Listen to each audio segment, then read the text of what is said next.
I stood there in front of the bathroom mirror in my new country home, wiping away tears of happiness that had streamed down my wrinkled cheeks. At 69, old, after 45 years of marriage and 2 years mourning my husband's death, I had finally done something just. Myself. This small house with its garden full of possibilities and windows overlooking the fields was mine. Mine. I had spent my life savings $5,000 that I had saved penny by penny, denying myself small pleasures. Our decades. But it was worth it. For the first time in my life, I had a place no one could take from me. A sanctuary. I could plant my flowers, read my books, and simply exist in peace. I touched the freshly painted cream wall, inhaled the scent of new wood, and felt something I hadn't experienced in years. Pure freedom. This. I had breakfast in my small kitchen while listening to the birds sing. I had watered the potted plants I bought in town and planned where I would put my favorite rocking chair. Was perfect. Everything was mine. The phone rang as I was organizing my few belongings in the master bedroom. I saw my daughter Rebecca's name on the screen and smiled, thinking she might want to congratulate me on my new house. Although I knew she had been this purchase from the beginning. Mom, it's a waste of money, had told me over and over. You should stay in your apartment close to us. To us, not with me. Close, so I would be available when they needed me. My darling daughter, I answered with that maternal joy that never fades. No matter how many times you've been disappointed. Mom, get ready. In an hour, I'll be there with 20 people from family, she said without even a greeting in that authoritative voice she had developed since she got married. Food for everyone, and get our rooms ready. We're only staying for 2 weeks. World stopped. I literally felt as if the floor moved beneath my feet. My heart began to pound so hard I thought would burst out of my chest. 20 people, Rebecca, I just arrived. I have nothing prepared. I don't even have food. Mom, don't be dramatic. It's your family now. You have to welcome them properly. David says his cousin Y is coming with her 4 small children. His brother Noah with his wife and twin kids. And aunts Carol and Beth are coming with their families, too. Rebecca, I don't have space for so many people.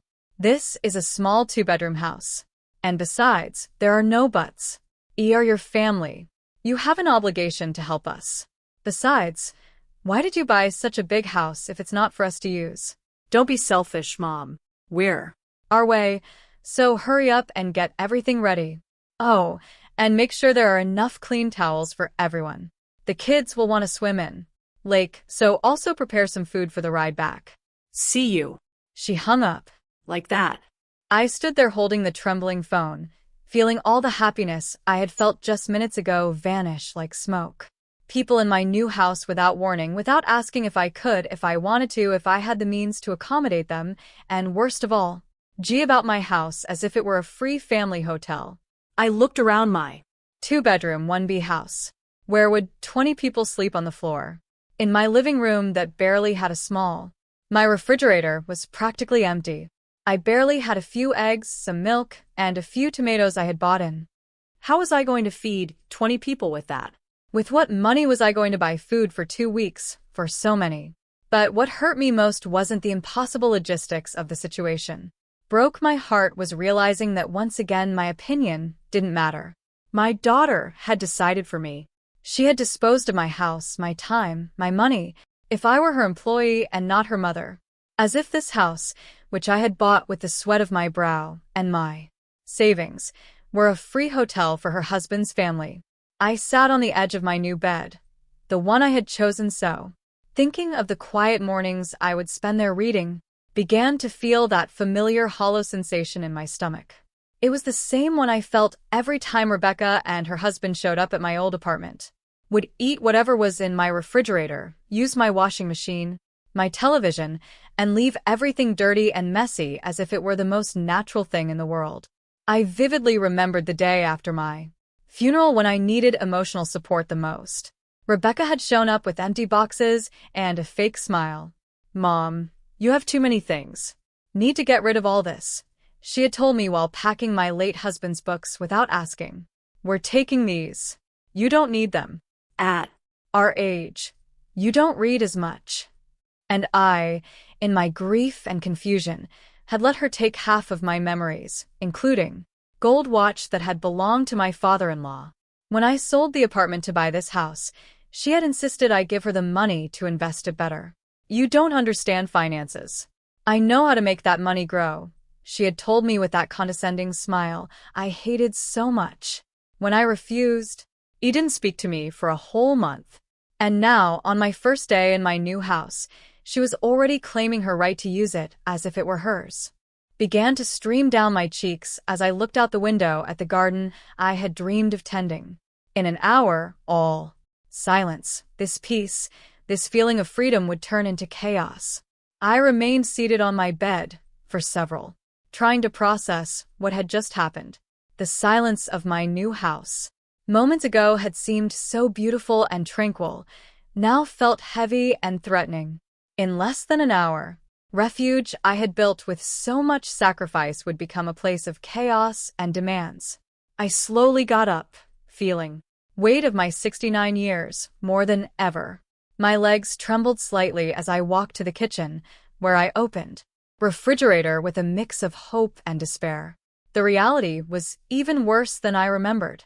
3 eggs, half a gallon of milk, 2 tomatoes, a piece of cheese I bought yesterday, and a bottle of water. That was it. Absolutely everything I had to feed 20 people. The cabinets with trembling hands. 1 can of beans, another of tuna, a half-finished bag of rice, salt, and oil. I didn't even have enough plates. I had bought a set for 4 people, thinking it would be more than enough for my needs. My daughter would turn my home into a family refugee camp. I looked at the clock. 50 minutes. 50 minutes to a miracle. I grabbed my purse and car keys, knowing I would have to go to town to buy food. But when I checked my wallet, my heart sank even further. Paying for the house, basic furniture, and moving expenses, I only had $300 left. Until next month. How was going to buy food for 20 people for 2 weeks with that? The drive to town felt endless. Every minute that passed was less to prepare, whatever I could prepare. In the small town supermarket, oofed the aisles like a desperate woman, mentally calculating every dollar I spent. Rice, beans, tomato sauce, some cheap vegetables, bread. Nothing fancy, special, just basic food that could stretch for many people. The final bill, $240, almost everything I had. When I returned home, I only had 20 minutes. 20 minutes to transform my small kitchen into a restaurant capable feeding an army. I put water on to boil for the rice and pasta. I opened cans like a woman possessed. I chopped, with tears streaming down my cheeks. They weren't onion tears. They were tears of rage, helplessness, and profound sadness for what was happening. I cooked. I couldn't stop thinking about how I had reached this point. My husband's death. I had tried to be the perfect mother, the understanding mother-in-law, the available grandmother. When Rebecca needed there I was. When she needed to borrow money, there I was. When she wanted to use my car, because hers was in the shop, there I was. Always available. Willing, always saying yes. I remembered the time David, my son-in-law, had shown up at my old apartment with 3 friends without expecting me to cook and provide drinks for them all weekend for a football game. My mom's out of town. You cook so well, he had told me with that fake smile that annoyed me so much. And I, as always, had rushed to supermarket, spent my money, and cooked for them as if I were their personal chef, or the time Rebecca had asked me to take care of her in-laws' children because she had a family emergency. 3 small children for a whole week, without paying me without even asking if I could do it. When I mentioned I had to cancel my doctor's appointments to take care of them, she had said, "Oh, Mom, don't be. Besides, it's good for you to have something to do so you don't feel so lonely." Lonely? That word echoed in head as I stirred the tomato sauce. I felt lonelier surrounded by my family than when I was truly alone. Because solitude is honest. It doesn't pretend to love you while it uses you. Sound of cars approaching pulled me from my thoughts. I looked out the window and saw 3 vehicles full of people getting out as if they were arriving at an all-inclusive resort. Screaming, adults laughing, being pulled from trunks. And there was Rebecca directing the show as the official hostess of my house. She shouted from outside, "Come help us with the bags." Stood there in my kitchen holding the wooden spoon I had been stirring the sauce with, and something inside me broke. Not in the dramatic way you see movies, but in a silent and definitive way, like when the thinnest thread holding too heavy a weight snaps. Walked out of the kitchen and opened the front door. What I saw took my breath away. 20 people indeed, from babies to elderly adults, all getting of the cars as if they were arriving at their favorite vacation home. Some already had swimsuits on, others carried coolers full of beer, and all of them, looked at me with that expectant smile of someone who knows they will be treated like royalty.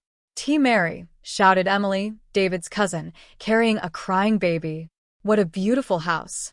The kids are going to so happy here. I hope you made a lot of food because we're hungry from the trip." Noah, David's brother, approached me on the back as if we were old friends. "Mother-in-law, this is perfect for vacation. Is the food ready? Haven't had lunch." Of course, they hadn't had lunch because they knew Grandma Mary would be there to fix everything. As always, like the reliable employee who never says no, Mom said, approaching with a smile that didn't reach her eyes. "I hope you prepared the rooms. Emily and her family will need the master bedroom because the cries a lot at night, and we can sleep in the other one. The rest can settle in the living room." The master bedroom, my bedroom, the room where I had put my things just a few hours ago. I had imagined waking up every morning looking at the garden through the window. Without asking me, without consulting me, they had already decided. Would sleep on the sofa in my own house. I looked at all these people invading my space, touching my things, about my house as if it were theirs, and for the first time in many years, I felt something different from resignation. I felt a small but real spark of something I had forgotten existed. But I still didn't know what to do with it. "Mom, the food!"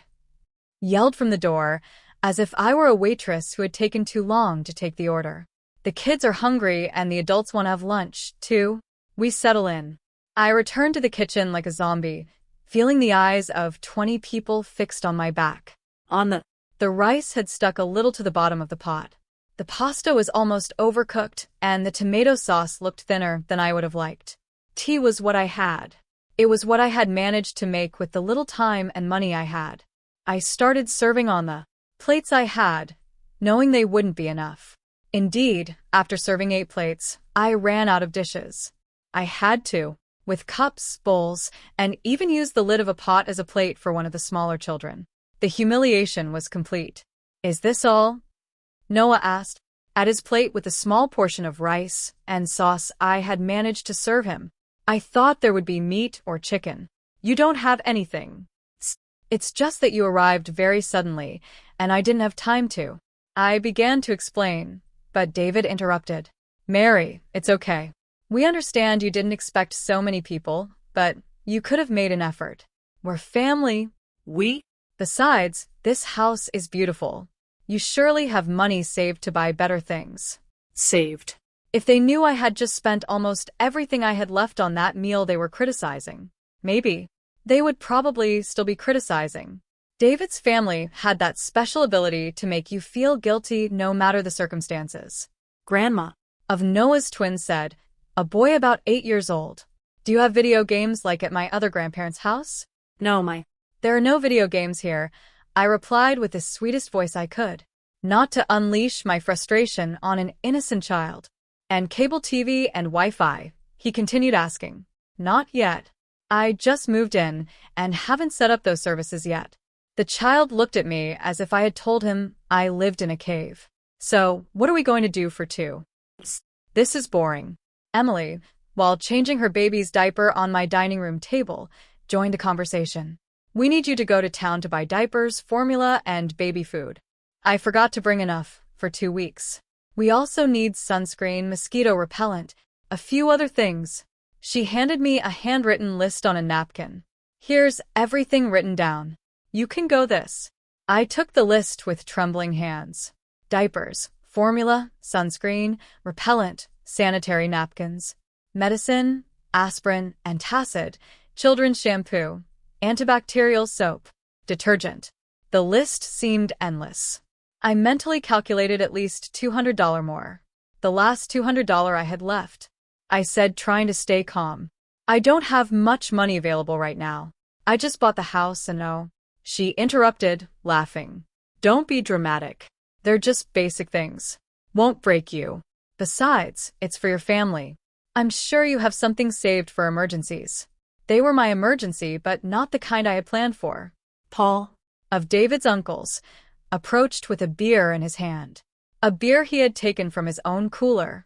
Luckily, because I even have drinks. Mary, where can we put our things? We need space in the refrigerator for our beers and food. My small refrigerator, which was already full with a few things I had bought that morning. Well, you can move my things. And perfect, he said already, to take my things out of the refrigerator to put his own in. And where's the room where Robert and I are going to sleep? You only have 2 rooms, and Rebecca said that, oh, don't worry. Can sleep in the living room. Just make sure you have enough blankets and pillows. It gets cold at night here in the country. Blankets and pillows for 20. I had exactly 3 blankets and 4 pillows in the entire house, my house, which was becoming a charity. Meanwhile, the children had discovered my garden and were running among the potted plants I had bought so lovingly that morning. I watched as one of them stomped on my small tomato plants that I had planted just hours before, full of hope and excitement. Be careful, I shouted from the window. Oh, leave them alone, Noah shouted back. They're kids. They need run and play. That's why we came to the country, so they could be free. Free in my garden, destroying my plants with money paying for their meals while I became the hotel employee for all these people. Rebecca approached me as I washed dishes in a small kitchen sink. I need to talk to you. David's family is very excited to be here, but I think you could try a little harder to make them feel welcome. I turned to look at her, my hands dripping soapy water. Harder? Yes, Mom. The food was basic, and the house feels a little cold. As if you don't want us here. This is an opportunity for you to get to know your son-in-law's family better. You should be grateful they want to spend time with you. Grateful. That word resonated in my head like a slap.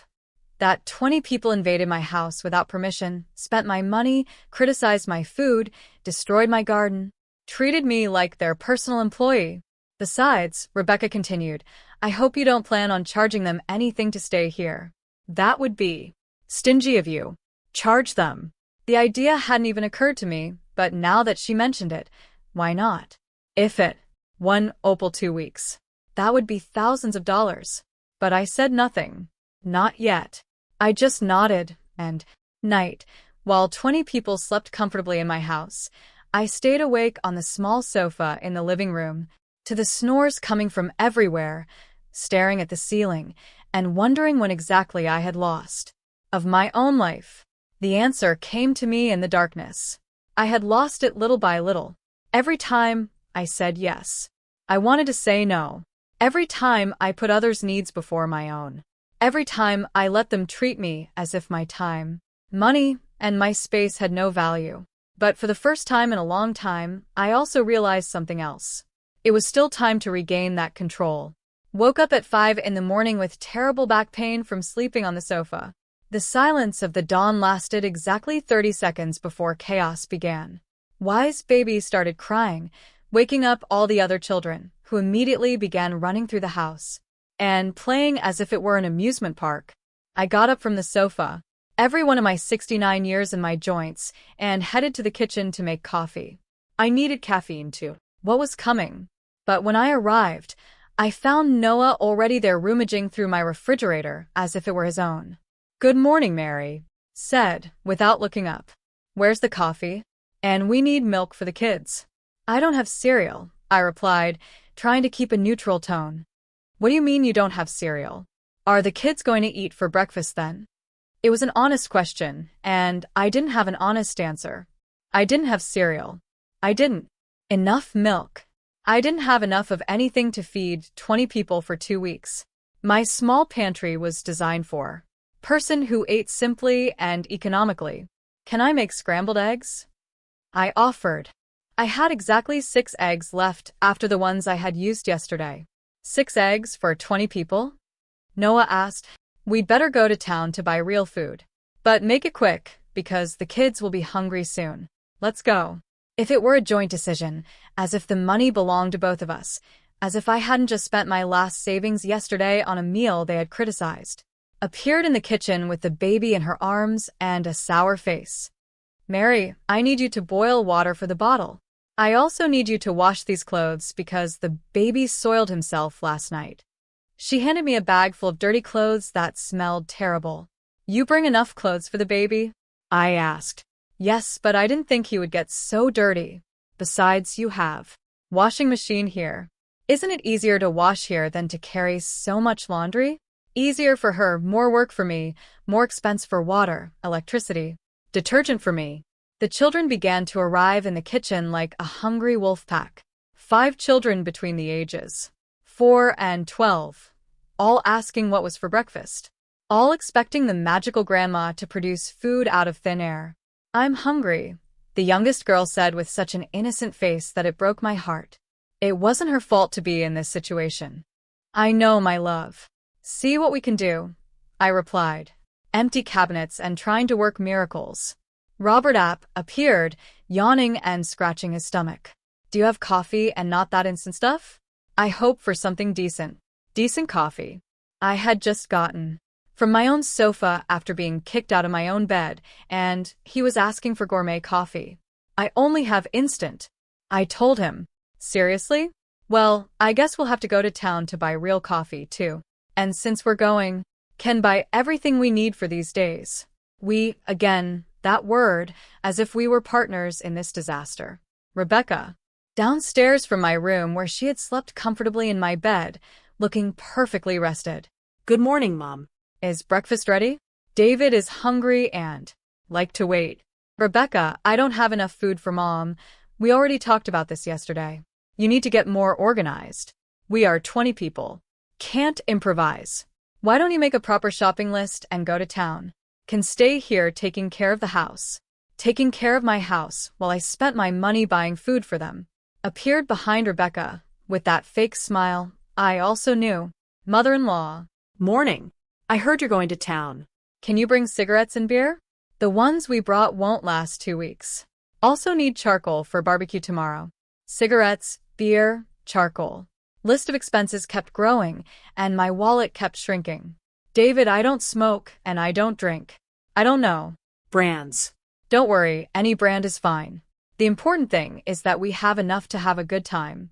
Having good time with my money in my house while I worked as their personal employee. Paul joined the group in the Mary. Last night I talked to Robert, and we thought it would be a good idea to have a big barbecue for the whole family. We can invite more who live nearby. What do you think about organizing something for the weekend? More relatives? I asked, my blood pressure rise. Yes, we are a big, close-knit family. It will be fun. We just need you to buy meat for 30 people. Nothing out of this world. 30 people. Meat for 30 people. I mentally calculated at least $500 more. Money I definitely didn't have. I don't think I can afford. Oh, Mary. Interrupted. Don't be stingy. It's a family gathering. Besides, with what you're saving by not paying for a hotel, all of us, you can surely afford a barbecue. Not paying for a hotel, as if being in my house was free. As if my space, my peace of mind were worth nothing. The children, meanwhile, found my few boxes of crackers and were eating them directly from the package, scattering crumbs all over my freshly cleaned kitchen. Don't eat that, I shouted. What are those crackers for, Mom? Rebecca asked in an annoyed tone. Just crackers. The kids are hungry, and you haven't prepared anything for breakfast. At least let them eat something. Something? My food? My last food reserve in the house. Mom, Rebecca continued, I think you're being a little selfish. Is a beautiful opportunity for family bonding. And you're just complaining about small things like crackers and money. Aren't you happy too? Us happy? Happy. They were happy spending my money, sleeping in my house, my food, and treating me like their employee. Of course, They were happy. I stood there in my kitchen, by 20 people who looked at me as if I were the villain of the story for not having enough food to feed them for free for 2 weeks. Something inside me finally clicked. Wasn't a dramatic explosion. It was more like when a puzzle piece that had been out of place for years finally. Suddenly, I could see the complete picture with a clarity that surprised me. These people didn't love me. Me. There was a huge difference between those two things, and I had spent years confusing them. It's okay.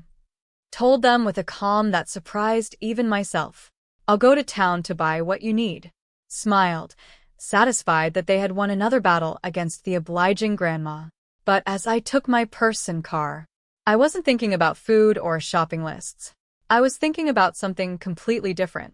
I was thinking about the lawyer's office I had in town yesterday and a conversation that perhaps it was time to have. For the first time in days, I left my house with a real smile on my lips. Trip to town that morning was the most liberating I had had in years. For the first time since my family arrived, was alone with my thoughts, with no one demanding anything from me. No children screaming, no adults treating me like a housekeeper. The silence of car felt like a balm to my wounded soul. But I didn't go directly to the supermarket, as they expected. Instead, I parked in front of a small cafe I had the day before and sat down to have a real cup of coffee while organizing my thoughts. I needed time to process what had understood that morning. "Are you all right, ma'am?" the waitress asked me, a middle-aged woman with a kind, "You look a little troubled." I smiled sadly. "Let's say I'm going through a complicated family situation." She said, nodding knowingly. "Sometimes they're the ones who hurt us the most, aren't they?" Her words hit me like lightning. That was exactly. My own family was the one hurting me the most, and I had been so used to the pain that I had started to think it was. After coffee, I walked through the small town until I found what I was looking for. Jeremy Stone, attorney at. The sign was simple but professional. I took a deep breath and entered. "Good morning," said a man about 28:33, 28 minutes, 33 seconds, 50 years old, with a kind face. "How can I help you?" "I need legal advice on family situations," I told him, feeling a little ridiculous but determined to continue. Invited me to sit down and offered me water. For the next hour, I told him everything from Rebecca's call to the invasion of my house, they were forcing me to incur to the complete lack of respect for my property and my money. The man listened, interrupting, occasionally taking notes. "Mrs. Albright," he finally said, "what you are describing to me is financial and emotional abuse.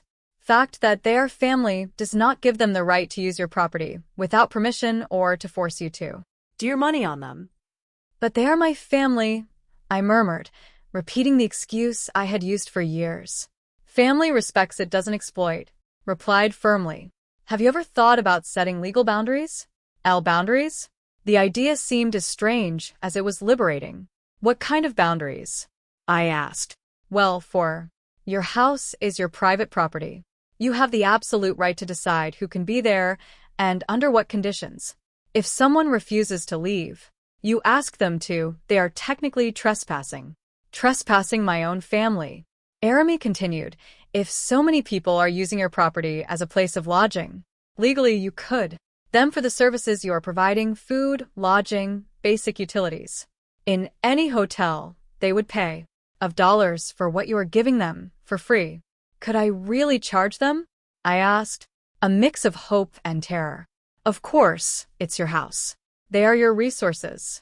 If they decided to come, and without contributing financially, you have every right to establish commercial terms for their stay."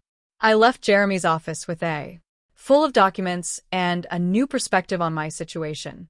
I had drafted a formal letter establishing lodging terms for my property with rates per room, per meal, and per service. I also had information about my as a homeowner and the legal steps I could take if someone refused to respect my decisions. My next stop was the bank. I wanted to know exactly how money I had left and how much I had spent in the last 2 days. The numbers were alarming. In less than 48 hours, I spent $520 of my meager savings. At that rate, I would be completely bankrupt in a week. The bank manager, a man named Richard, reviewed my account with a concerned expression. These expenses are very high for your usual income.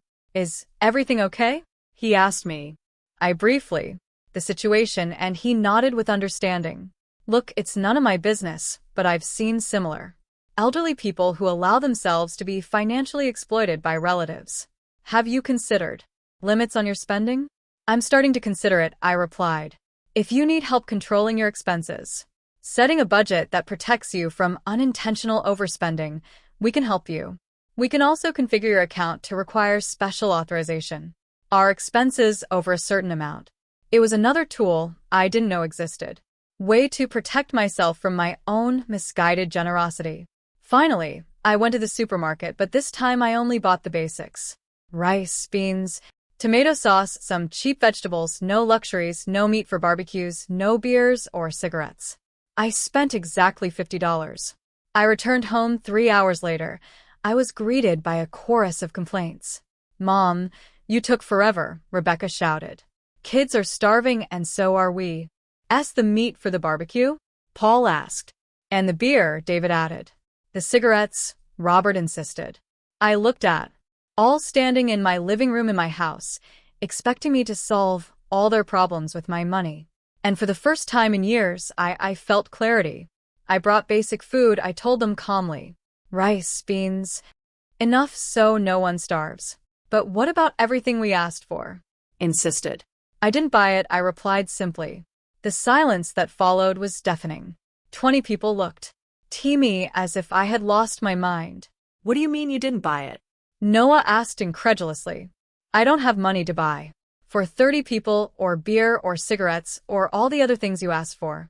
I only have money for basic food. But Mom intervened with that condescending voice I hated so much. We know you have money saved. Don't be stingy. Took out the papers I had obtained from the bank and showed them. These are my bank statements. In 2 days, I've $520 of my savings. I have less than $300 left until next month. There's no saved money, no secret reserves. This, all I have. The papers passed from hand to hand like evidence in a trial. Aces of disbelief slowly transformed into faces of annoyance. Then we'll have to find alternatives, David said finally. We can all contribute to the expenses. Idea, I replied, pulling the other folder from my bag. In fact, I went to see a lawyer this morning and prepared a document that establishes rates for lodging on my property. The silence returned, but this time it was different. It was the of people who had just realized that their victim was no longer a victim. It's $100 per room per night. 34 minutes, 34 seconds, $50 per person per day for meals, and $20 per day for basic services like water, electricity, and laundry. I continued reading the document. So far, 2 days, the total would be $2,800. I could have heard a pin drop. Charging us to stay in your house? Rebecca asked in a shrill voice. I replied with as much calm as I could. I am offering you the option of paying for the services you are receiving or finding lodging elsewhere. The first time in years, I was in control of the conversation. The explosion that followed was epic. 20 people talking at the same time, protesting, trying to make me feel guilty with all the manipulation tactics they had perfected over the years. But something had changed in me. It was as if I had built an invisible wall that didn't let their hurtful words pass through. This is ridiculous. Shouted. We're family. You can't charge us to stay in your house. Since when are you so greedy, Mom? Rebecca added with crocodile tears in her eyes. Would be rolling in his grave if he knew you were charging his own family. My late husband was the last straw, but not in the way she expected. Of breaking me, it gave me strength. Your father, I told her in a firm voice, worked his whole life so I have financial security. He would never have allowed his family to treat me like a housekeeper in my own home. We're not treating you like an employee. Protested. We're giving you the opportunity to spend time with your family. Spend time? I repeated with a bitter laugh.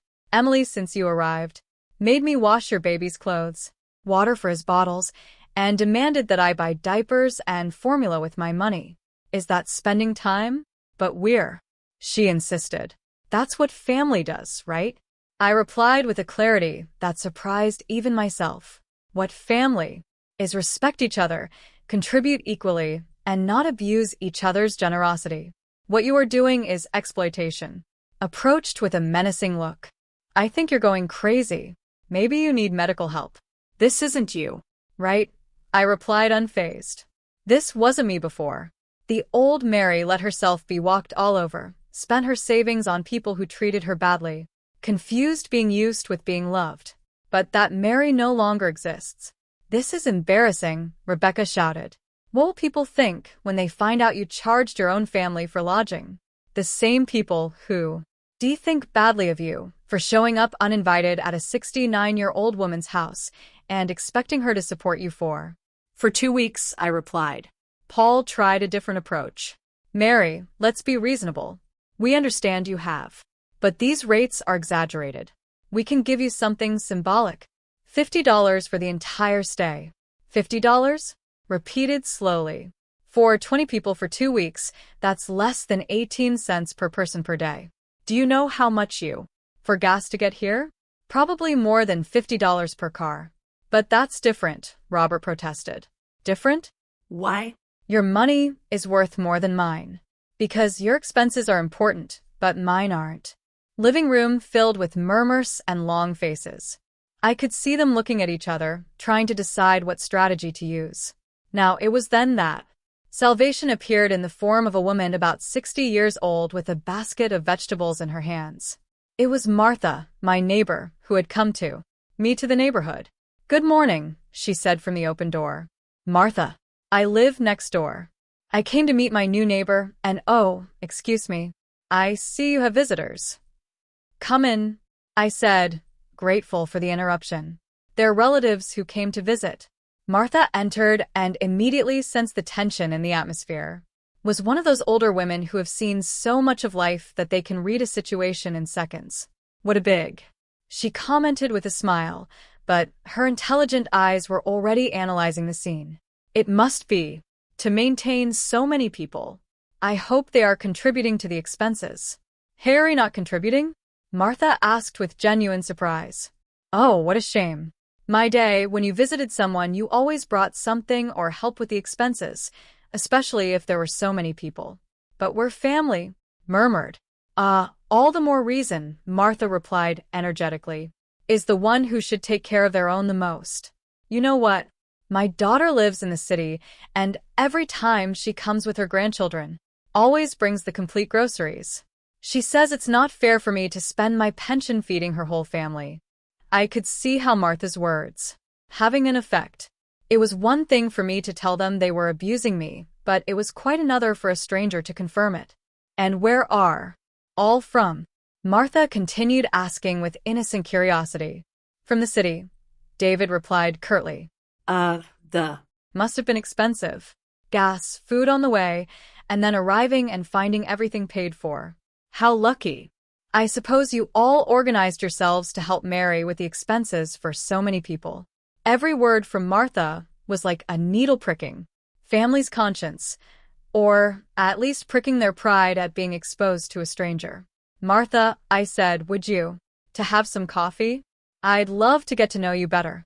Of course, but don't worry about waiting on me. I see. Already have your hands full with so many people.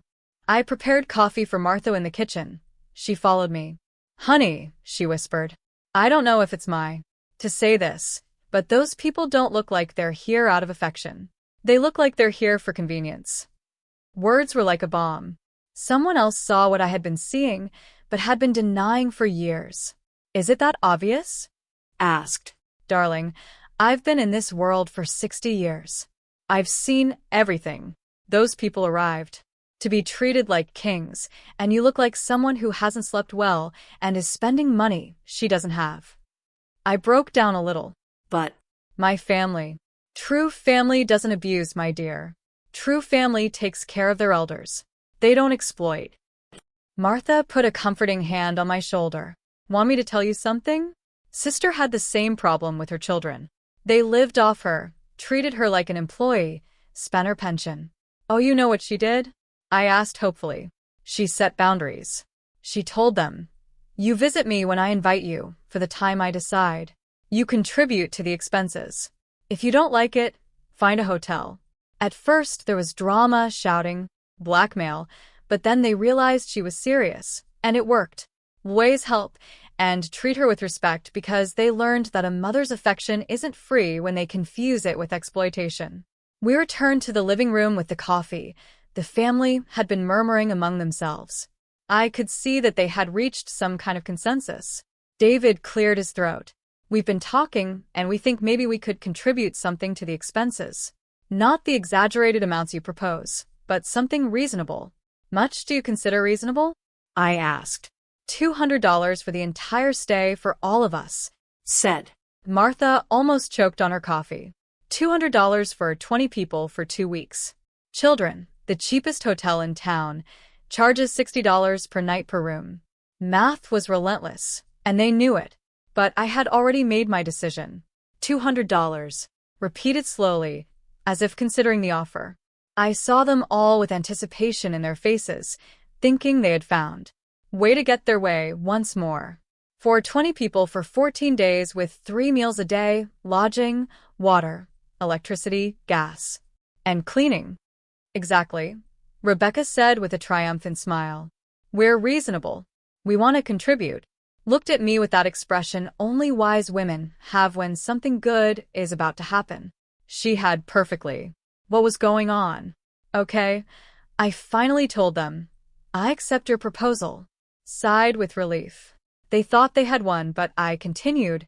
I watched as their faces hardened with one condition. "Since this is now a commercial transaction, I want you to sign a lodging contract." "A contract?" asked suspiciously. "Of course, if you're going to pay for services, we need to clearly establish what those services include and what they don't. To protect everyone." I took out the papers Jeremy had prepared and placed them on the coffee table. "This contract, that for $200, you are entitled to sleep on the living room floor, 1 basic meal a day, rice and access to the bathroom during specific hours, and nothing else." "1 meal a day," Emily shouted. "But we—" 3 meals. "Of course, you can have 3 meals a day," I replied sweetly. "But that's in the premium, which costs the $2,800 I originally mentioned." "This is absurd." Exploded. "You're crazy if you think we're going to sign that. You don't have to sign it." I told them with perfect calm. "You can find lodging. In fact, I think that would be best for everyone." "Mom," Rebecca shouted. "You can't kick us out. "We're family." "I'm not kicking you out," I replied. "I'm giving you options. You can pay the commercial rates for the you want. You can pay for the basic services you can afford. Or you can find alternatives that better fit your budget." Martha slowly applauded. That's exactly what my sister needed to do. Clear options, fair terms, emotional blackmail. "You stay out of this," Rebecca shouted at Martha. "This is a family matter." "You're right." Martha, standing up. "It is a family matter, and a good family doesn't treat its elders like that." She headed for the but before leaving she turned to me. "Mary, if you need anything at all, you know where I live. And if people cause you problems, don't hesitate to call me. Here in town. Look out for each other." After Martha left, the living room fell silent. I could see the wheels turning in their heads, trying to find a new strategy. Paul tried the guilt approach. "Your husband and I were very close. He considered me like a brother. You think he would like to see you treating his in-laws like this?" "My husband," I replied, "taught me to value. He taught me that true love is shown through actions, not words. And he taught me that allowing others to abuse you isn't love. It's cowardice." T tried intimidation. "Why, I don't think you realize the situation you're getting yourself into. There are many of us, and you're alone. Not smart to make enemies of the family."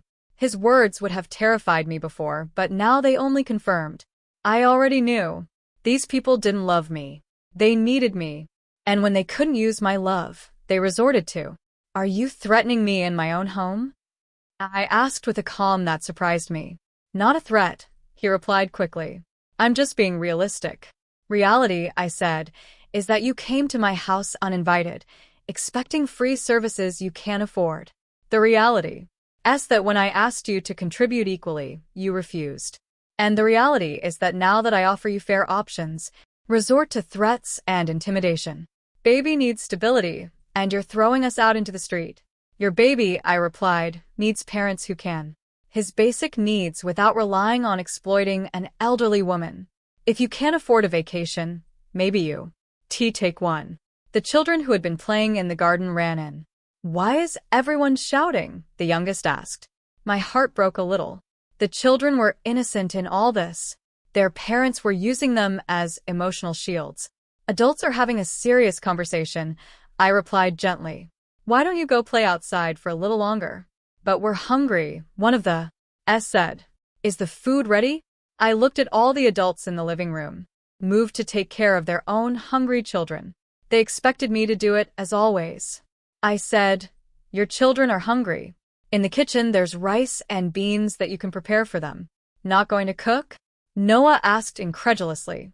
I cooked yesterday and the day before. You can cook, I replied. But we don't know how to cook, Emily protested. Maybe it's time to learn, I replied. Or you can take the children to eat in town. There are several restaurants. Stood up abruptly. This is the last straw, Rebecca. Pack our things. Leaving right now. Where? Rebecca asked in a panic. We don't have reservations anywhere. We'll find. Anything is better than being here with this version of your mother. I stayed seated, watching them run back and forth, hastily packing their things. Of me felt sad watching the chaos, but a larger part felt relieved. Rebecca said to me when they had everything packed, this isn't you. I don't know what's happened to you, but I hope you reflect on what you've done. You've destroyed your family for money. No, I replied, standing up to look her directly in the eyes. I have. My dignity and learned the difference between family who loves me and people who use me. You'll regret this, she shouted as she left. When? Alone and sick. Don't come asking us for help. I prefer to be alone with dignity than accompanied without. I replied. One by one they got into their cars. This time there were no from the children because they had understood that this visit was different. This time there were no shouts or dramatic protests, only the of people who had lost their favorite victim. I watched them drive away for the second and last time and felt something I hadn't felt in years. Peace. That night, Martha came to dinner. She had made chicken stew, and I had prepared rice with pigeon peas. We, on my porch, watching the sunset over the fields, talking about our garden plans. Do you feel good about decision? She asked me. I feel free. I replied for the first time in years. I feel free. 6 months later, my had truly become my home. My garden flourished. I had a small network of friends in town and I had started painting classes at the community center. My days were filled with activities I chose to do, not ones I was forced to do. Rebecca called me whenever she needed something. Money borrowed, babysitting, a problem. I listened patiently and then told her, I'm sorry, my love. Can't help you with that. At first she would get angry, then she would beg, then she would threaten. Now, simply hangs up. I have learned that loving someone doesn't mean allowing them to hurt you. I have learned that being generous doesn't mean exhausting. For others. I have learned that true family takes care of you as much as you take care of them. Never too late to reclaim your life, your dignity, and your right to be happy. This morning I woke up to the of birds singing, brewed my coffee in my clean and tidy kitchen, and went out to water my plants, beautiful and strong, just like me. If you enjoyed my story, you can support me by sending a super thanks so I can write more stories like this. A lot in advance. What about you? Would you do in this person's shoes? I'd really love to hear your thoughts, so drop them in the comments. Always curious to know what you think. Oh, and let me know where you've heard this story. If you want to hear more life stories like this, and subscribe to my channel. There are many more waiting for you. Big hugs, and see you next.